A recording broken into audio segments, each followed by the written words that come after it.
안녕하세요. 4월 23일 넷째 주 해외 경제 뉴스 요약입니다. 채권 트레이더들이 안정적이었던 채권 시장이 더 이상 지속될 수 없다는 이유로 걱정하는 뉴스입니다.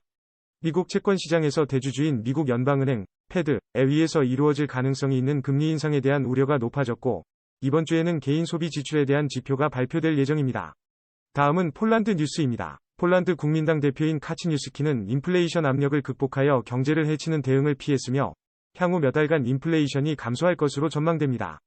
노동시장을 보호하기 위한 폴란드 정책은 급상승하는 임금, 세금 인하 및 각종 보조금을 통해 폴란드민 전체로 봤을 때 인플레이션에 피해를 입지 않도록 했습니다. 다음은 연방준비제도 이사회 패드 이야기입니다. 이사회장은 내달 이자율을 0.25% 인상하고 몇 년간의 인상 다짐을 표시하는 방향으로 움직일 가능성이 큽니다. 이번 움직임은 최근 은행 붕괴로 인한 경제 위축 가능성 때문이며, 이후 주요 경제 지표와 은행 현황에 따라 조정할 것입니다. 다음은 연준 자문위원 리사 쿡의 발언입니다. 그녀는 미국의 인플레이션은 여전히 심각하게 높고 폭넓음이라며 금리를 높여서 가격 압력을 제어하기 위해 얼마나 높아져야 하는지 평가하고 있습니다. 그녀는 금융 조건이 더욱 까다로워지는 것이 경제에 미치는 영향과 양호한 경제 지표를 고려하면서 인플레이션을 2% 수준으로 유지하기 위해 매달 회의별로 정책이 결정되어야 함을 강조했습니다. 다음은 S&P 글로벌 새로운 데이터에 따르면 4월 미국 경제는 거의 1년 동안의 최대 회복세에 있다고 합니다. 이번 보고서는 미국 경제가 폭풍 후 구름이 모이고 있다는 이야기에 도전합니다.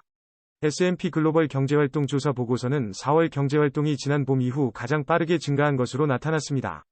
다음은 블룸버그의 보도입니다. 테슬라의 수익길이 줄어들고 미국 자동차 산업 전반의 약세 징후가 미국 경제 전망에 위기를 보내고 있습니다.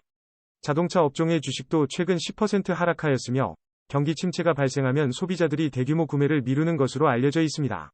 다음은 블룸버그에서 전하는 뉴스입니다. 미국 기업 활동이 예상보다 높아져 지난해 2분기 이래 최고치를 기록했습니다. 이는 산업 부문과 서비스 부문에서 성장세가 이어지면서 일어난 결과로 물가 상승 압력을 더욱 가속화시킬 가능성이 있다는 전망입니다.